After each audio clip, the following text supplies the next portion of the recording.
Hi, it's me. I'm back. I haven't done a video in a while because I actually closed down Storytime Silk Shop.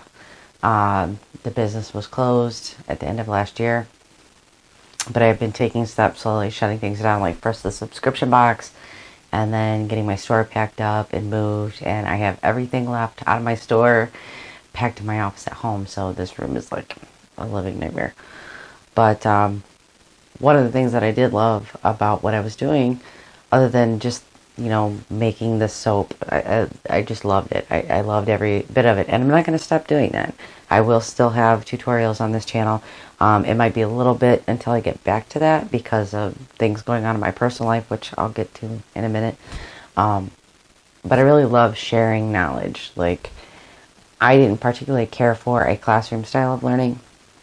More of a hands-on kind of person. Like, I've learned how to do a lot of things in my life, but it hasn't necessarily been staying in classroom. Like, college was okay. It was more challenging than high school, but it was boring. I was there because I had to be. But, here we are at the end of March, and things have gone very awry. Beginning of the year, my 401k looked awesome, and now my 401k doesn't look so awesome. And you go into the store just to get something simple as toilet paper, and people are going bananas and buying like 8 mega packs. Do you have any idea how long it takes to go through 8 mega packs of toilet paper? I digress. But one of the things that I wanted to do was continue to share knowledge. And one of the things about me is that I actually grew up on a farm. And we had about a 1-acre family garden that we all tended. And I had like tons of energy as a kid and ran all over the farm and was helping in the garden. And one of my favorite memories is sitting with my grandmother and snapping beans. She'd be watching Wheel of Fortune, but it was just cool just to sit there and snap beans with my grandma. But there was no limit on food. Like, I could go out to the garden and pick a big ass carrot and munch on that. I could walk around to the raspberry bushes and eat raspberry bushes, eat off the mulberry tree, which to this very day I can't stand mulberries. But there was an abundance of food on the ground, living on the farm. So we live in town in a very small house with a very small backyard. And I'll take you back there here in a little bit.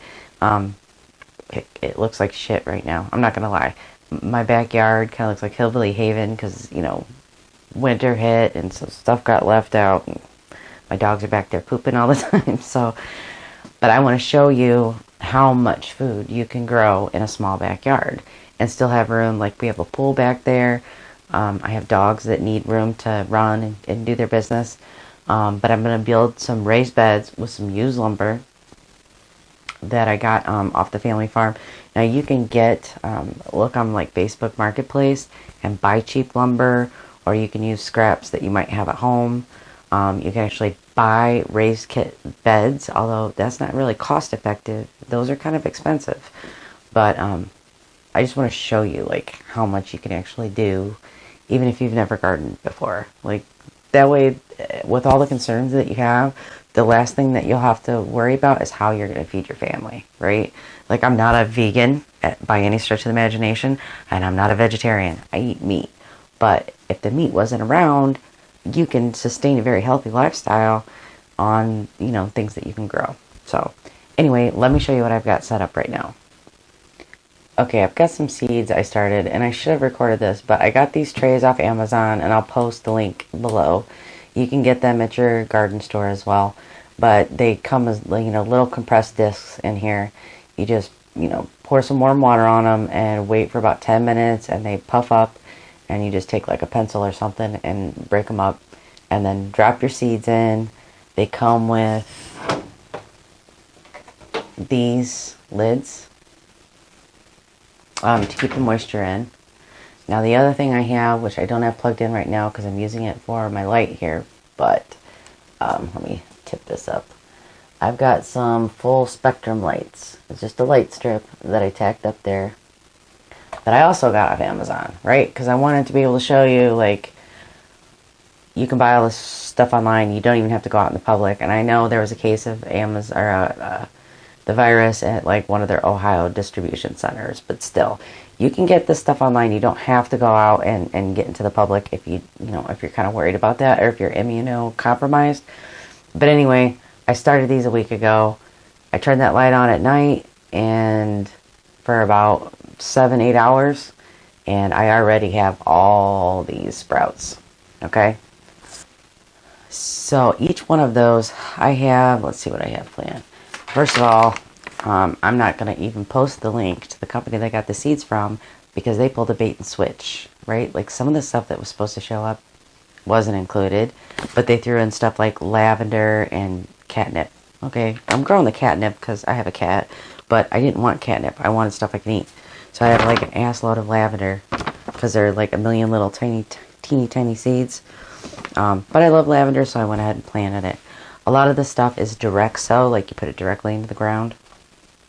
It looks like the seeds that I got from them have germinated, but I'm not going to recommend a company to you that pulls a bait and switch like that. Like, you at least need to send the customer an email and go, hey, I'm out of broccoli seeds. Do you mind if I throw some lavender in there? I would have been like, okay, cool, but don't lie to me and tell me I'm getting broccoli because I'm like trying to plant stuff for food. Lavender I can distill down and make like lavender essential oil and stuff. So anyway, the sun is coming up now, and I am going to pop my contacts out and put my safety glasses on because I'm going to be using a saw. I'm going to get my tools together, and I'll put my backup battery on the charger, I think, to make sure that's charged up because I get about 46 minutes left, and this video won't be that long because there'll be some splicing of stuff, but I don't want to run out of battery space. But I'm going to show you how I'm building these raised beds, where I'm going to put them. We'll cover like soil treatments, because a lot of this stuff is not really complicated. It might seem like a mystery, but it's really not. You can grow in like pretty shitty soil, right? You just have to like maybe do a few things to it, and I'll try to cover that. If you have questions, post them down in the comments. I try to make sure I like respond to anybody who has a question. I am not a master gardener, okay? I'm just a girl that grew up on a farm, grew a ton of vegetables as a kid. We've had a salsa garden here for years, like tomatoes and peppers and jalapenos. And the year before, we did some zucchini. We do peas and green beans, just in the teeny tiny space I have now. And I'll show you that. But I'm going to be maximizing my backyard a little bit, so I'm rambling. Okay, I'll come back when we're outside and set up ready to go. I'm also going to take this microphone off because I'm going to be using power tools. So the sound quality is going to go down. But I'll try to make sure I'm close enough that you can actually hear me. I don't have one of those cameras with a big boom. I have like on the lower end DSLR camera I got from Amazon. I do have an Amazon Prime shopping habit. Here's my sexy prescription strength safety glasses. So let me show you the train wreck that is my backyard right now. Okay, so you can see it's kind of a mud bog at the moment. Now one of the reasons, this big dog right here is very tall. I'll show you. Oops, I just about ran into a stick. So here's my hip, and here's his back rump. So one of the reasons we're doing raised beds is so that he can't pee in our food. The other reason is because I have had back surgery, and like bending over all the time is really not good on the lower back. So I want to make sure that I have a little bit of height so that it's easier for me. Now, it is a little bit windy here, but here's where our tomato garden is. This little salsa garden that we've been doing. And like I said, we've got a pool back here. I'm going to put a window box there, a window box there, and along the garage here, there's about 22 feet. I'm going to put a box in there too. I could probably go 24 feet, but I want to give some space for moving things in and out. But the cinder blocks are coming out, and I'm doing, there's some of the lumber. Got to go get some more. But, yeah, so there'll be a raised bed here. There's going to be two 8x4 8 foot long, 4 foot wide, and then almost 2 feet tall raised beds there.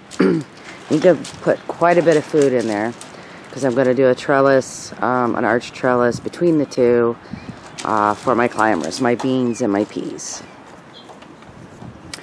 But we actually have, I gotta watch out for dog poop here. We actually have really good soil. I don't know if you can see, it's pretty dark. There's a little bit of rock in there, but not a ton. Because we have constantly been putting organic matter in here. We've only used organic matter as fertilizer. We have not put like chemicals on our garden at all. So this all has to be cleaned up, raked up, all the dog poo gotten rid of. Where are you guys gonna poop?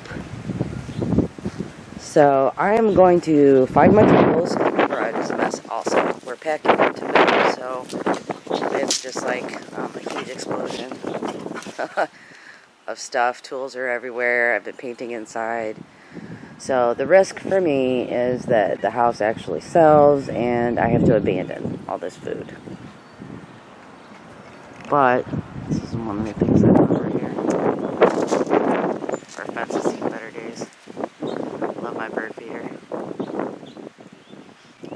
Anyway. Okay, y'all. It is seriously getting windy outside, so I'm going to do the best I can. I might have to wait to build this until tomorrow, but I'm going to start prepping the ground and getting that cleaned up. I've been in my garage for over an hour now looking for my box of decking screws, but when you live with a hoarder, yeah, you can't always find what you want. So ladies, those of you that have husbands out there that are particular about their garage, just be thankful.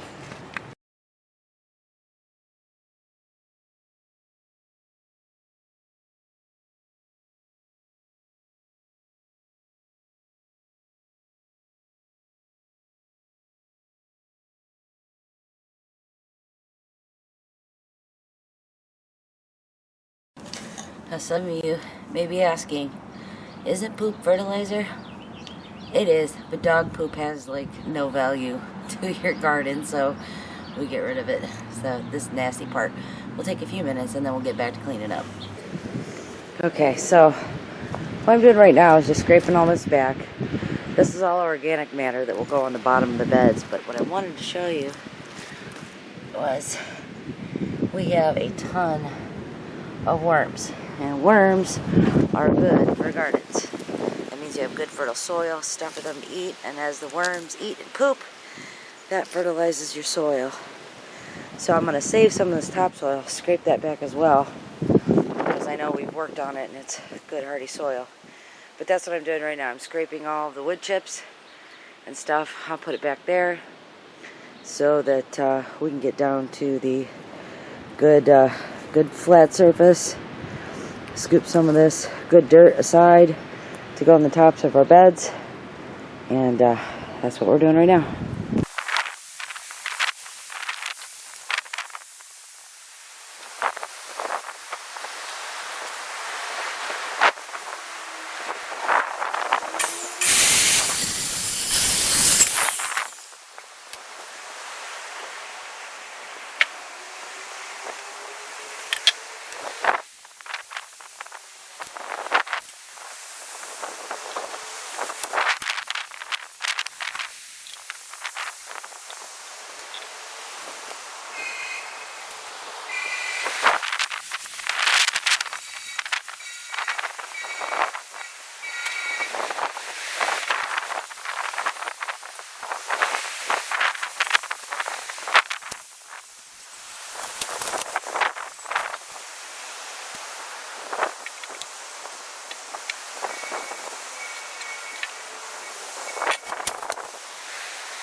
Ooh-wee, it's windy, but the sun has finally come out. So I'm almost done cutting my boards for the first one I got, because I'm going too high to get almost 2 foot high off the ground.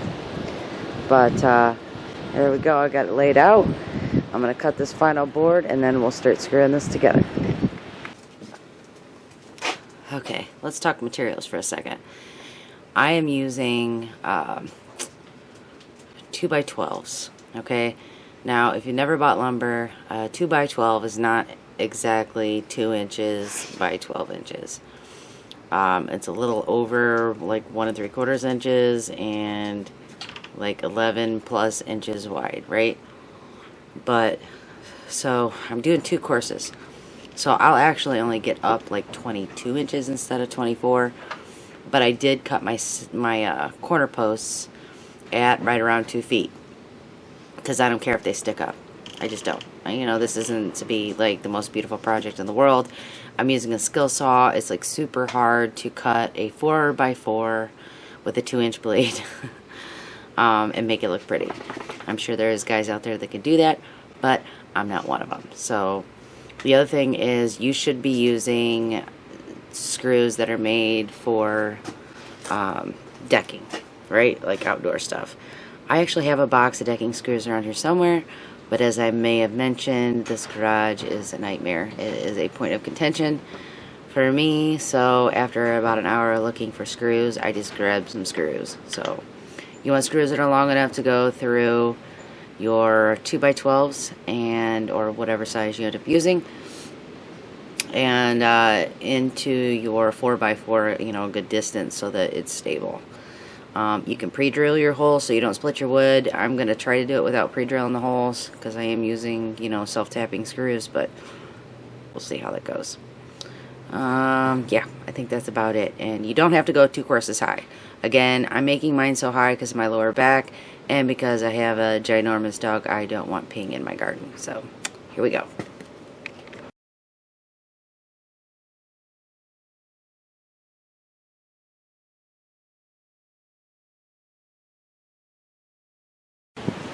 Remember how I said I was going to try not to drill holes first? I'm going to have to drill holes first.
So, it's starting to sprinkle. The camera has to go in. This is about where I'm at right now. Almost done with the first course. So, we'll come back later when it's not so rainy outside. Okay, it's actually a couple days later because, of course, living in Northwest Indiana, the minute you start a project, it starts raining. And now it's cold. It's 35 degrees. I don't know how much longer I'm going to last out or how long I'll last out here. I hate being cold. It's literally like the worst thing for me. But I'll show you where we're at right now and what I'm going to do, and I'll get set up and we'll get going. Oh, nice. A big pile of dog dookie. So my dog decided to poop right in the middle of where I'm building this. I'm going to clean that up first. But here is the first runner. Kind of, I still have to screw this board in. The wood is warped, which is creating a little bit of problem, but that's okay. This is wood's been sitting in a lean-to for several years. So, yeah, let me get set up and we'll get going here.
Okay, guys. I am not going to, I gotta screw that last board in there. I'm not gonna bore you with like showing you me building all of these. Just this one. And I wanted to show you, this is definitely not square or plumb. And there's problems, like I'm gonna have to plug that hole and that hole, and then I'll take some redneck engineering, but I'll figure it out. I didn't use any real complicated tools. I did borrow a skill saw for this. And I'm certain this isn't square nor plumb, anything special like that, because it just needs to hold dirt. But you do want it relatively level when you set it in. So I brought a glass of water out here to show you if you don't have a level, and levels are super cheap. Let me find an area. Okay, I know this is not level over here. If you don't have the money to spend on it, you can use the water glass method. Now you can kind of see this is too level. I need something crooked. There we go. Alright. So you can kind of see that okay, here. Under the my nose always runs when I work out in the cold. You can see that the water is not level under the NASCAR logo, right? I'll quit moving this here in just a second. But you can see that it's kind of tilted this way. So in order to make it level, you'd have to raise this side up, right? Now the water is level, and you can see, you know, it only has to come up a little bit in order for that to work. But you can see, you can draw a line on a cup, or get a cup with a natural, you know, a clear cup with a natural line in it, so that you can see, you know, how level it is. Now, is this terrible? No, I could actually plant the bed just like this. I don't really want to. I want to have it as level as possible, but you don't have to be that scientific about it. Yes, Sasha, hello. My puppy wants some TV time, apparently. But I'm going to screw this last panel in, and then I won't come back until it's time to fill the bed. That's not your glass. But I just really want to show you. This is just scrap wood. And this is actually a much heavier wood than I needed. But yeah, it was free. So I just really wanted to show you how easy it is to throw one of these together using some basic tools. And again, when you buy this wood, if you choose to buy wood, you can have them cut it to length at most of your major hardware stores. The other thing too is you can choose to use just posts and some corrugated tin, anything that you can get like a solid side out of it. Like this, I'll probably have to cover the inside with some plastic, because while these are not treated, these boards are treated, chemically treated, and that will leach into the soil. So I want to protect my soil from anything, you know, inorganic, chemical, anything that can make you sick. So I'm at least going to cover these. These I might leave, but I might put a thin barrier of plastic between my post and my dirt, just to be safe.